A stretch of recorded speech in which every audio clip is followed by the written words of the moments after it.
Lotto fever! Show us your Lotto tickets! In the mid-1980s, a strange new phenomenon swept across America. The largest lump sum cash payment in the history of the Maryland State Lottery. Lottery jackpots, unlike anything the world had ever known. So big, they would drive media coverage, which inspired more people to play, which only made the jackpots bigger. This cyclical effect became known as lottery fever. This September in Florida, a record $105 million jackpot sparked the latest outbreak of lottery fever. People are buying anywhere. Attention shoppers, CB's Foods Villa Park has just been notified that we sold the $42 million winning Illinois lottery ticket. In the 80s, lottery winners became minor celebrities. How did you pick the numbers? What did the numbers mean? Do you play regularly? And the drawings themselves were a TV staple, or at least they certainly were in Massachusetts. 1, 12, 31, 34. Here's number 5, 1, 5, 12. So long story short, a friend sent me an article that was saying that the lottery was doing an open call for hosts, and they thought I'd be great for it. This is Dawn Hayes, who at the time was a recently graduated communications major, living in Boston and working as an assistant to the manager of an AM radio station.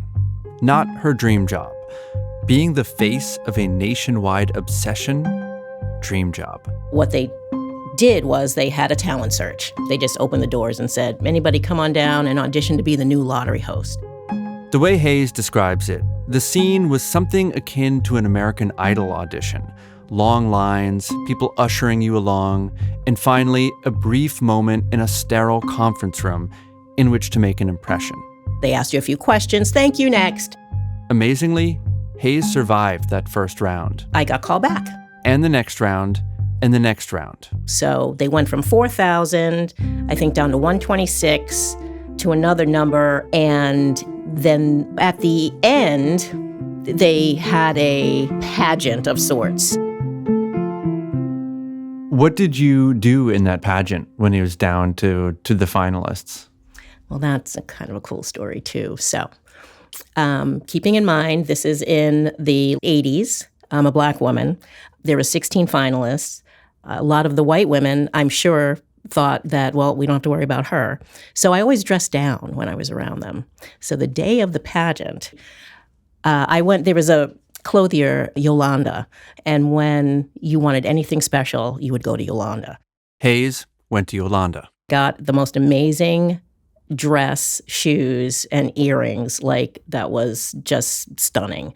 Walked into the finale, glasses on, no makeup, did my change, bang. And then when I walked out of my area to dress, it was like, what? Who's that? It's like that moment in every teen movie where, like, there's the nerdy girl and all she has to do is take off her glasses and let her hair down, and everyone's all of a sudden like, oh my gosh, she's beautiful. Exactly. That was exactly it. Hayes advanced once again to the very last stage, complete with a mock drawing and a whimsical pageant question. At this point, there were just 3 finalists. One would become the face of the Massachusetts lottery. And looking across the stage, she could see the obvious face for the job was up there with her. Very Boston, Kelly red hair, very Irish looking. And did it feel just inevitable that the redhead Irish woman would be the face of the lottery? It all played out as you would think it would in Boston. It was the way the time was. Hayes came in second place. No job, no big break. But her dream was not over yet. Hayes, like the lottery itself, was going to get a second chance at stardom.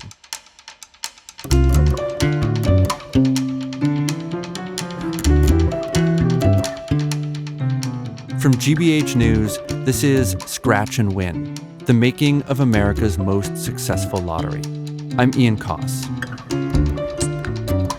In the 1980s, state lotteries became a cultural presence like they had never been before, driven by televised drawings, constant press coverage, and of course, slick advertising. It was not enough for the states to just offer an appealing product.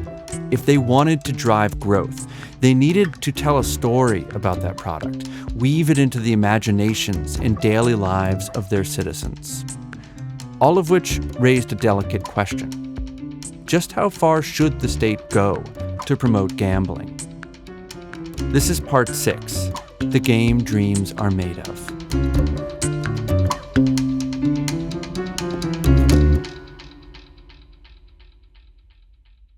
Support for Scratch and Win comes from Safety Insurance, offering auto insurance policies designed to help for when the worst happens. You can ask an independent agent about safety insurance. Safety Insurance will help you manage life's storms. There are 3 core games that the Massachusetts Lottery rode to the top of the lottery charts. 2 we've heard about, scratch tickets and the numbers game. The third is Lotto. Could you just talk me through the design of the Lotto game? How does it work? Yeah. So Lotto is a game that is built on long odds and big jackpots. Jonathan Cohen, who we've heard before, is the author of For a Dollar and a Dream, State Lotteries in Modern America. And the appeal is that there will be many, many drawings over time. And if nobody wins, the pot gets bigger, so that the odds stay the same for each drawing, but over time, what you will win will be more and more money. I find that today, that term lotto doesn't mean a lot to people, or it's become almost a generic stand-in for lottery, but it is a distinct category of lottery game that includes products I'm guessing you have heard of, Powerball and Mega Millions. Those games, which can now have jackpots well over $1 billion, are lotto games. The fundamental piece of Lotto is that there's a rollover and that the jackpot is not fixed and it gets bigger over time. And that was relatively innovative. Like everything else, Lotto was once new. And perhaps not surprisingly at this point in our story, the first lottery in America to try this new kind of game was Massachusetts. So can you tell me the story of Massachusetts' first attempt at Lotto? Yeah, it's a really short story. They introduced it in 1978, and Lotto, it just doesn't work. Lotto is a delicate game. It has to be handled just right in order to catch on. Players are tasked with selecting a set of numbers from within a specific range. So the most common sort of structure would be you have to pick 6 numbers ranging from 1 through 49. That means 14 million possible combinations. So the odds here are way longer than the daily number game. And you want the odds long, because the jackpot will never grow if you have too many winners. The hits have to be rare. But at the same time, you need people to keep playing. That's what I mean when I say it's a delicate game. You need people to sort of put their faith in a game that they've never played before on the promise of a massive jackpot. And then the snowball can start. In Massachusetts, that first version of Lotto never snowballed. It never reached the point where the jackpot is so big it becomes a story, and everyone starts imagining that they could be the lucky one in 14 million to receive a truly life-changing amount of money. The Lottery Commission just gives up. About 3 months after the game launched, it was canceled, without ever having a single winner. The fever didn't catch. Like he said, it's a short story. Eventually, Massachusetts got back into the Lotto game in 1982, and the contrast between Lotto 1.0 and Lotto 2.0 is pretty stunning. In a word, the difference was marketing. Lotteries of all kinds throughout history have depended on good advertising. Because as we saw with the failure of Lotto, the game only works if a lot of people play. Scale is essential. But as states began the long process of bringing these games out of the shadows and into the public sphere, one of their big limits was often advertising. For example, there was a federal law on the books prohibiting all interstate distribution of gambling promotion by mail. That meant if the lottery placed an ad in the Boston Globe and it landed on a doorstep in Rhode Island, the paper was breaking the law. similar rules were in effect for broadcasting, which meant that lottery drawings for many years could not be shown on TV at all, let alone lottery ads. By the late 1970s, those restrictions were lifted. Marketing budgets increased, and lotteries started to find their voice. This is when Larry DeCara mounted his ill-fated campaign for state treasurer, the one with all the candidates with similar-sounding names. The irony is that those early ads that DeCara felt were too enticing, too pushy, they looked tame compared with what was coming. So in the earliest years of Hill Holliday, the only people that would hire us are the ones that didn't know better. Jack Connors is one of the founders of the ad agency Hill Holliday. In the 1970s, they were just getting started, taking whatever clients they could get. But after working on a political campaign for a powerful Boston Democrat, Connors happened to meet State Treasurer Bob Crane, the so-called czar of the lottery. And I happened to fall in love with Bob Crane. He was a true character.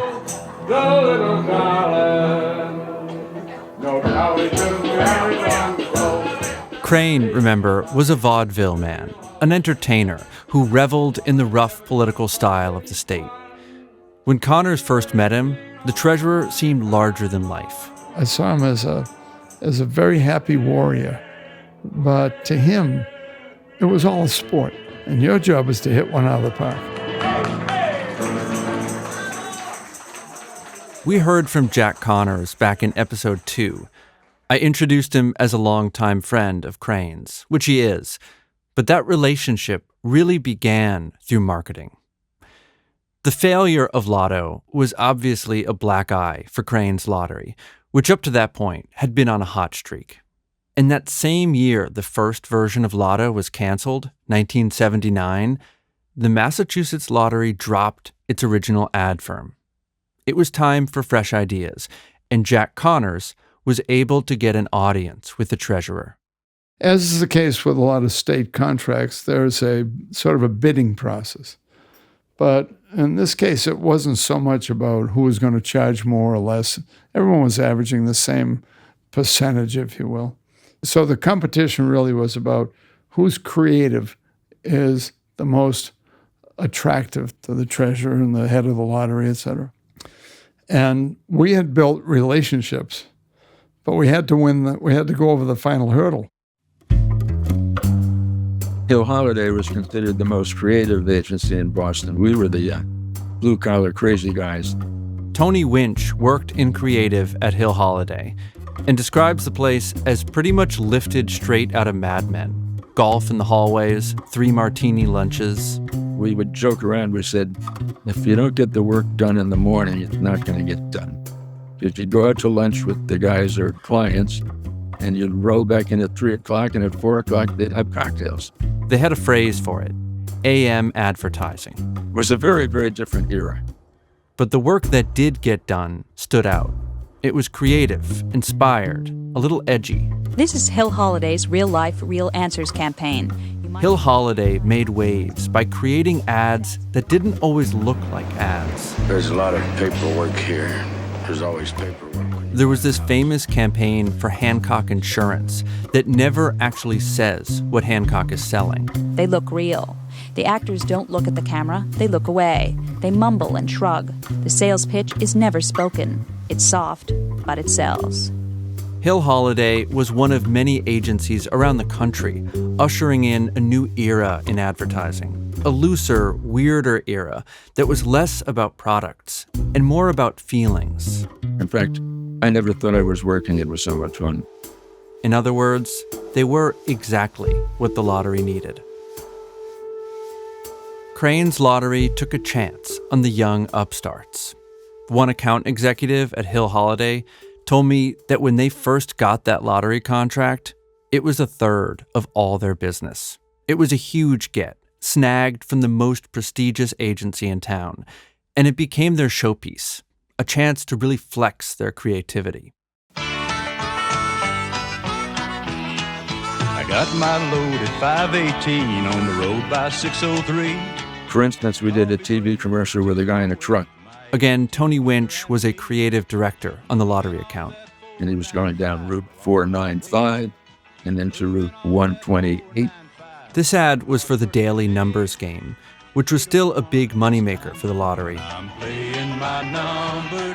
In the ad, that truck driver sees so many numbers that eventually he stops to place a bet. Give me 495. You can say your number. Every time they saw a number, we wanted them to think about playing that number in the lottery. Day began with an old tin can. They gave me 802. In another ad, a cab driver keeps encountering the number 802 on a clock, a gas pump, a diner receipt, until she too can't resist running into a convenience store to play her number. A lot of early lottery advertising focused on how the games brought in money for education and other good causes, or they tended to be informational, simply explaining how the games worked. These ads were clearly something else. Unless you play. 802. Hey, is this a winner? They're leaning into the thrill and mysticism of betting on numbers, and also normalizing it, something you do as part of your daily routine. Have you played your number today? But for the relaunch of Lotto, Holliday would raise the bar once again. It was 1982. So the state was now in the midst of its tax revolt, and the only political pressure Bob Crane faced was to bring in as much money as possible. The attitude was, let it rip. So Holliday stuck one of their sharpest minds on the task, Seamus McGuire. Seamus McGuire was just a wonderful human being and a great writer. And he did an awful lot of his best work if he was in a bar writing things down on a napkin. McGuire's barstool brainstorms were so legendary that the agency installed a full mahogany-topped bar with a brass rail in the corner of his office. Full bar in his office. And he'd literally sit on a bar stool and breathe that way. So here we have McGuire, a drink in hand and a twinkle in his eye, staring down the same old game the state had tried before, Lotto. That was the name, just Lotto. Apparently there was one other name idea in the air too. They could call it Pick 6, referencing how many numbers you got to pick. But McGuire didn't like either of those names. They were dull, instructive, a little pedantic even. McGuire wanted something fun and catchy. He wrote down the name Megabucks, along with a phrase, the game that dreams are made of. Again, Jack Connors. If people were going to buy a ticket, they weren't buying a ticket to read the directions. It was very simple. We didn't want to complicate it. And for the TV ad, Seamus McGuire brought that simple dream to life. I don't know if you recall the Wendy's commercial, Where's the Beef? It certainly is a big bun. It's a very big bun. This is the iconic 80s ad where three elderly women inspect a hamburger with a giant bun and a tiny patty. Where's the beef? Culminating, of course, in that classic line delivered by a cantankerous Russian-American woman who did her first TV commercial at age 80, Clara Peller. Hey, where's the beef? I don't think there's anybody back there. The woman who was the star of that commercial, Seamus brought her in to do a lottery commercial. It's actually even more impressive than he's making it sound, because McGuire hired Clara Peller to be in the Megabucks ad before the Wendy's ad came out, when Peller was basically unknown. Somehow, McGuire could spot a phenomenon when he saw one, and Peller became the star of Megabucks. The scene is a boardroom. It's a pretty quirky ad. And all those old stuffy gents in the boardroom looking at a bucket. Who called this meeting? Not me. I don't know. I did. She did. She did. I did. The bucket on the table is a mop bucket, and Peller's character is all done mopping floors, because she just won Megabucks. Have you all heard of Megabucks? Megabucks? Oh, Megabucks? Oh, Megabucks. In the lottery's Megabucks game, the jackpot grows every week until someone wins. And she gets to the head of the table and says, you'll be cleaning the floors. And I'm sure you'll all enjoy working for me. Megabucks, the game that dreams are made of. It was entertaining. You just had to keep the produce fresh. That was critical. What do you mean by keep the produce fresh? Back in the day, there was this theory, it's probably still accurate, maybe more so, that the average person was exposed to 1,500 commercials or ads a day. Whether it's from the newspaper, on the bus, on the radio, TV, whatever. 1,500 commercials a day. And our job was to make sure that our customer's commercial was remembered. Looking back with some distance, 1979 is an inflection point at the Massachusetts Lottery. Thanks to that new ad agency and a bunch of other changes we'll get to later in the series, this is when a middle-of-the-pack lottery starts to separate and become the envy of all lotteries. And to me, the timing of all these changes does seem conspicuous. The state suffers its first big stumble in Lotto, and the next year we see the beginnings of this shakeup. We see Crane starting to rotate out the more cautious choices he made early on and bring in people he trusted and who shared his sensibilities, all in time to relaunch Lotto in 1982. Except now, it was Megabucks. I should be clear, this is all conjecture on my part. I can't ask Crane about the reasoning or timing of these changes, but I could ask Jack Connors, the ad executive, and he, for one, saw Bob Crane's hand at work. As charming as Bob was, as great an entertainer as he was, it was important to him that this be successful. And if the first one failed, then the second one couldn't.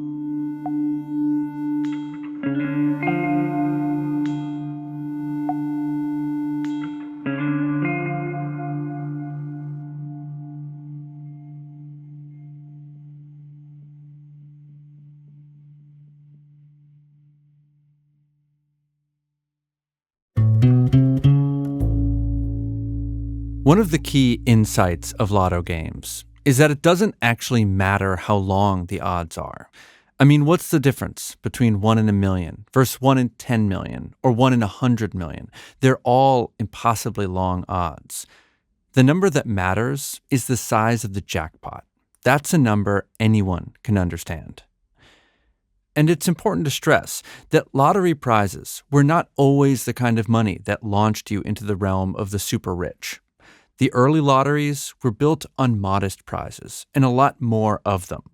Winning the jackpot would be enough to buy a house, maybe even quit your job, but not live in luxury for the rest of your life.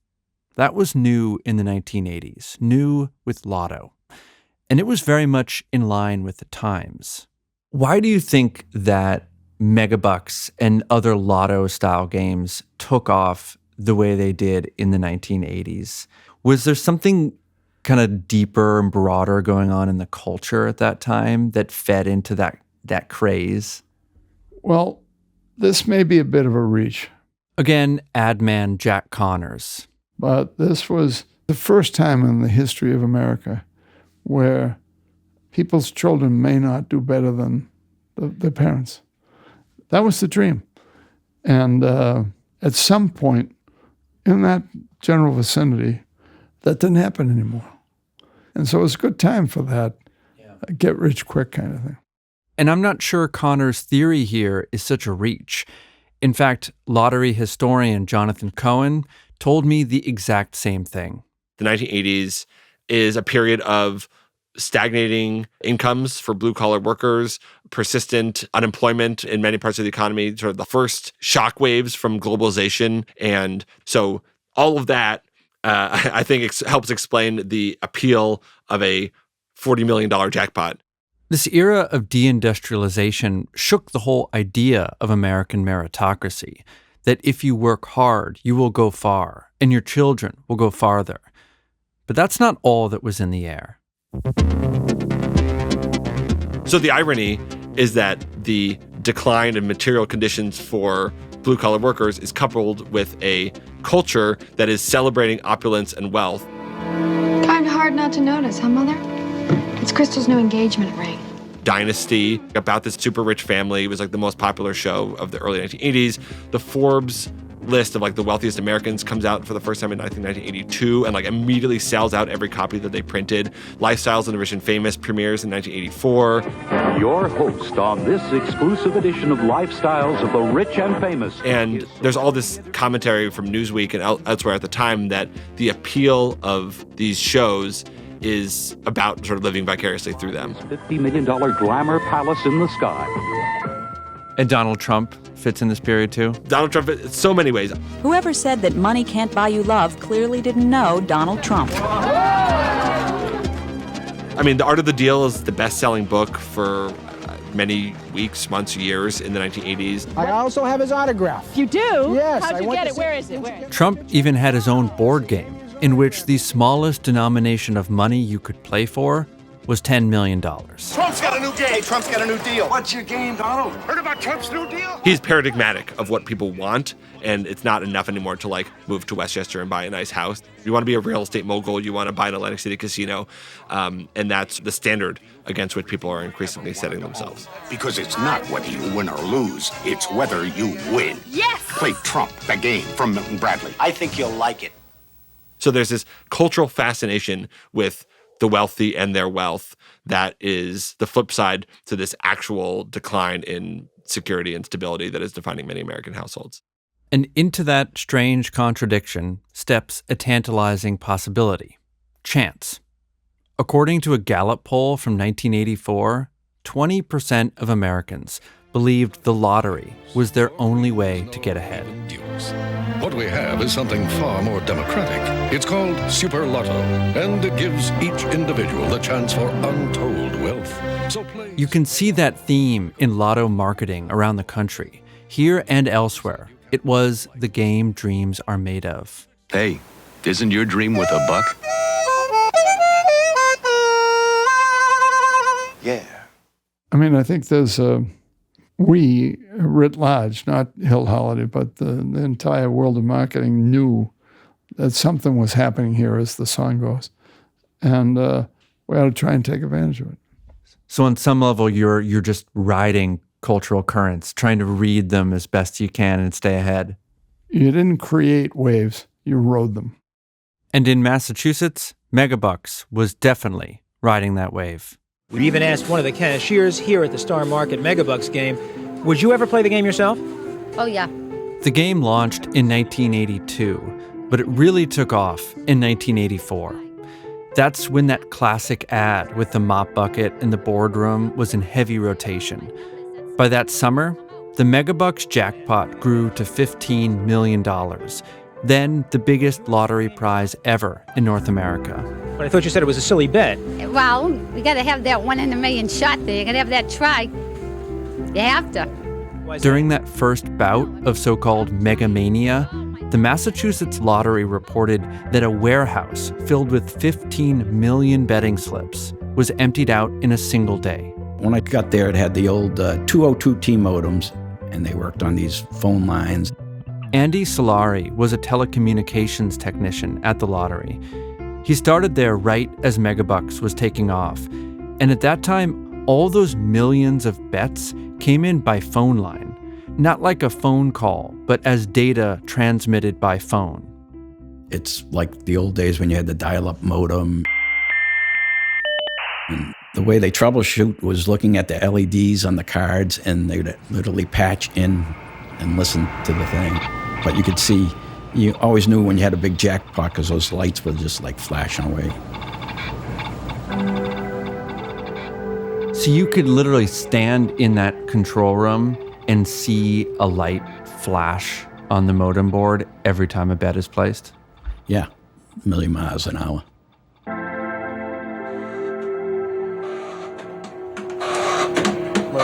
And the other thing I remember is that everybody wanted their machine fixed now, so all the technicians were going crazy, going out trying to get, printers switched out and ribbons changed and all that. So that was the big thing. Like, it was all hands on deck, and it was a big jackpot. The wild success of Megabucks propelled Massachusetts up the rankings of state lotteries. In 1984, lottery revenue grew by 100%. It doubled from the year before. By 1985, we had risen from the number 8 spot to the number 2 spot in terms of sales per capita, just behind Maryland. And by 1986, state officials estimated that 70% of Massachusetts adults played Megabucks on a regular basis. When the jackpot was big, that rose to 90%. 90% of all adults.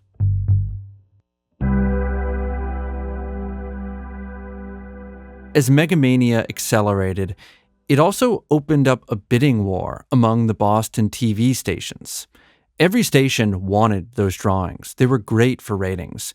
And the bidding essentially came down to which station could offer the lottery the best promotion, who could offer the best time slot with the biggest audience, who could spend the most money on a glitzy studio set and an unforgettable host to make the lottery look good. So at that time, they were changing stations, and Channel 7 basically put $1 million on the table, and the lottery said, okay, we're going to go with you. This is how Dawn Hayes wound up in that pageant to be the new lottery host, which of course she lost. So Hayes was watching from the outside as her competitor, the woman with the Kelly red hair, became the face of Megamania. She goes off to do that, and I'm in the grocery store. I hear people talking about her. Naturally, Hayes listens in, curious how her old competition is faring with the public. Not well, apparently. It just didn't click for her. This is Megabucks Live. We have an estimated $2.5 million to give away. This was live TV, and that red light goes on, and you've got to go. Okay, and that was a little challenging. And all it took was one last little twist of fate to change Hayes' life. A year in, towards the end of her contract, she got sick or got a cold or something. The station called Hayes as the runner-up to fill in. So here I am, the door opens, you throw yourself through it. In those days, lottery drawings were held in prime time, 7:52 p.m., right after Wheel of Fortune and Jeopardy. So it was the hottest time slot. Till then, so long, ladies and gentlemen. Thank you for tuning us in. Big finale tomorrow on Jeopardy. Once that red light went on, you're open to the world. I'm in your living room.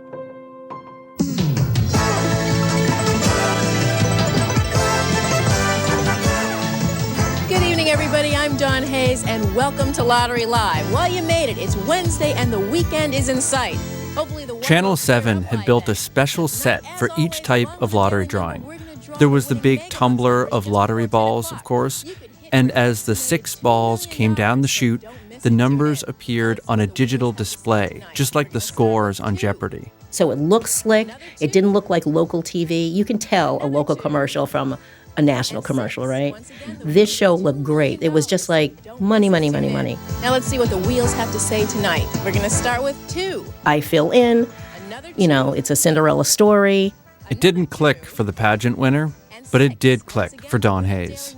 It was really amazing that people took to me, that they didn't take to her, that, yeah, I was the face of the lottery. 8 o'clock on Channel 7. Stay tuned for This Is America, Charlie Brown, followed by Hurricane Sam, Jake and the Fat Man.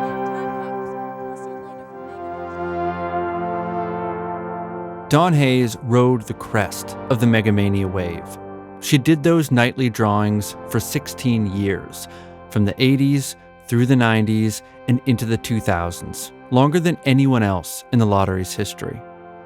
I'd be someplace and someone would hear my voice, my back would be to them, and they would be, "You're Dawn Hayes." To this day, I've had kids, I've had grown people say that they learned to count with me. I mean, this is a gambling thing, do you know what I mean? And like, "Oh, I learned to count with you." It's amazing how those little short installments, you know, you're there for a minute or two, but it's so consistent. It's such a part of the rhythm of life. Yeah, and that felt really good.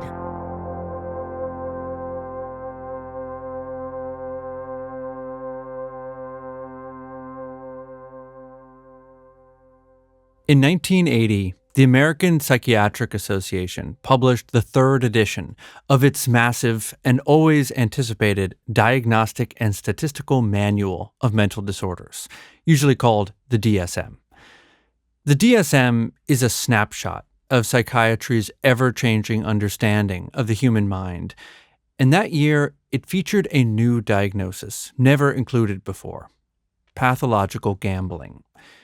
It was now a diagnosable condition alongside kleptomania and pyromania, defined as, quote, chronically and progressively unable to resist impulses to gamble. A lot of the research on problem gambling up to that point had focused on horse racing, sports betting, and casinos. But in the 1980s, state lotteries entered that conversation too. No other division, department, or section of state government is constructed to make losers out of its people. And for critics of state lotteries, promotion was always the thorniest part of the whole endeavor. That's when the state crosses over from serving the public demand to creating that demand. With the lotteries, you have the government out promoting gambling. You have the government encouraging its citizens to gamble. And I don't think that's a proper role. The way I see it, lotteries have always had to walk a narrow path. They have to be competitive to survive, but they also have to be respectable to survive. They are, after all, government operations. They can't offend the public. So they're always in search of that sweet spot. Addictive, but not too addictive. Pushy, but not too pushy. At one point in the 80s, the Connecticut legislature ordered its lottery to pull an especially aggressive ad from the air for, quote, promoting sloth in the land of steady habits. Clearly, they had crossed a line. And you would think that Massachusetts, with all its liberal professors and vaunted medical institutions, would be wary of the risks of gambling, that we wouldn't want our state fueling what was now a diagnosable pathology. But for all the reasons we've covered in the last few episodes, it was the opposite. This week's estimated Megabucks jackpot is in the millions. By 1985, the state lottery's advertising budget was over $10 million a year, more than double that of New Jersey, which has a similar population, and second only to New York, which has a much larger population. Just telling Big Jim to bet $1 when he plays the numbers game. Massachusetts is also one of the most urbanized states, period, with the vast majority of the population concentrated in a single metro area, meaning in a single media market and easy to reach. So we in the Bay State were immersed in lottery media, probably more than any other part of the country. If she's one in a million, this Mother's Day, why not give her a shot at it? So there's always been criticism of the lottery. And please don't take this as a value judgment from me, but I'm curious, did you ever have personal reservations about selling the lottery to the public? So are you asking if I had concerns about... Just in terms of like promoting gambling. And promoting gambling and people using their, WIC check to buy lottery tickets. Of course I thought about that. I am a believer that I can't make you do anything. I can encourage you, but I really didn't have an issue with that.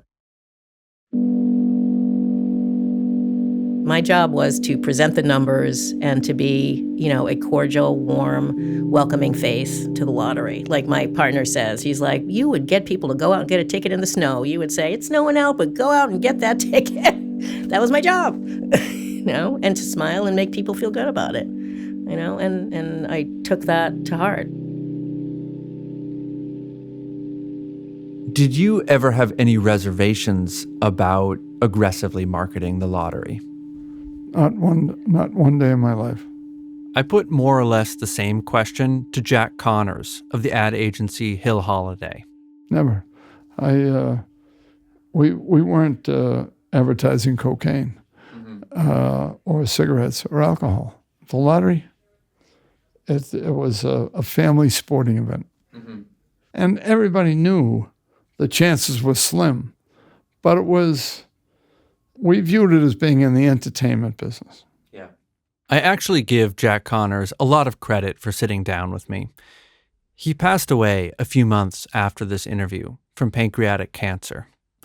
And he was a big figure in this town, in business, politics, philanthropy. Making ads for the lottery will not define his legacy. I don't think he'd want it to, but he was willing to answer all my questions about it. Part of the reason I ask is because, any good ad man has to know who's your customer, who is your market.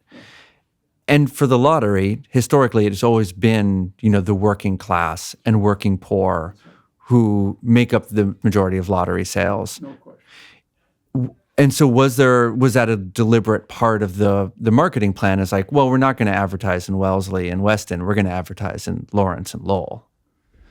Well, of course, most of the advertising was on television. So you didn't make decisions about Lawrence and Lowell or Wellesley because they were in the same market. Right. We knew that as income went up, usage went down. We're not unaware. We were not innocent. Right. But we didn't stand outside homeless shelters trying to peddle lottery tickets. Yeah. I was just thinking about the arc of, your career. You're in some ways best known now as a philanthropist, and you're known as a master of getting rich people to part with their money for public welfare and public good. I'm curious how you reflect on the lottery as a source of money for public goods. Is this the best way to pay for our fire engines and water taps? Yeah, I guess you could say I've looked at life from both sides now. But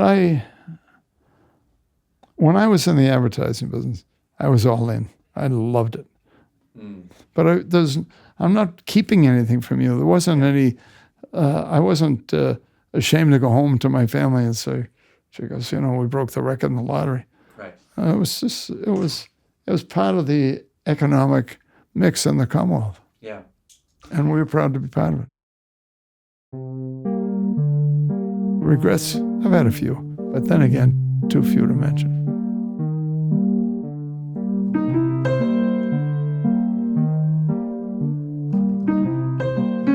This world that Bob Crane and Jack Connors and Don Hayes created, it is, in effect, exactly what we, the state, asked for when we created the lottery. We wanted it to be run effectively, like a business. We wanted it to outcompete the illegal operators. And more than anything, we wanted it to bring in money. Crane's lottery did all that, by any means necessary. We asked for it. He delivered. Now, it was time to reckon with the lottery Crane had built. Massachusetts has the most powerful democratic machine in the country. And if I win, I'm going to root out the corruption and cronyism that exists in the state treasurer's office. Just as the Megabucks wave reached its absolute peak, and just as Crane was driving the mafia bookmakers out of business, he and the lottery faced an unexpected challenger. Well, you're accusing him of doing things that are illegal. I am accusing him of doing things that are unethical, yes. A challenger who said that Crane himself was the real crook. And it was time to bring him down. Let's see the facts, Mr. Crane. Let's throw away the ads, and let's set the record straight. That's next time.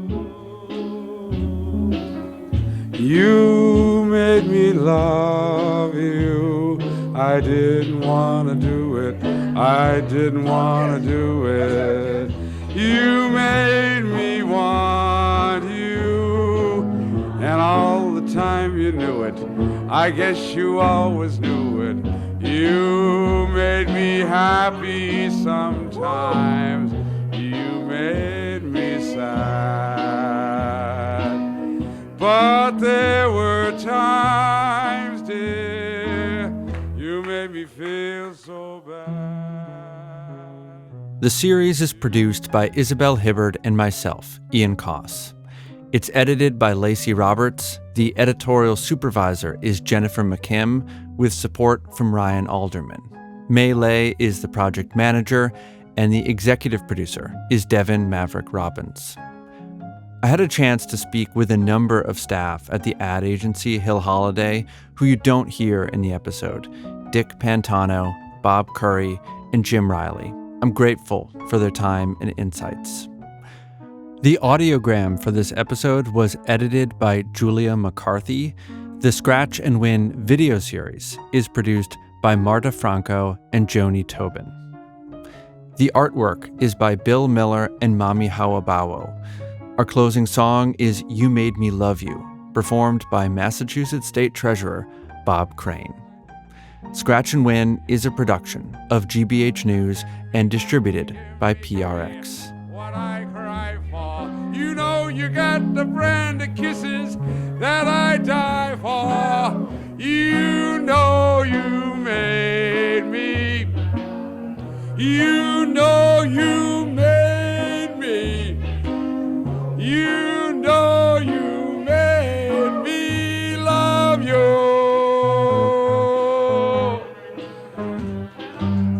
And all the time you knew it. Thank you.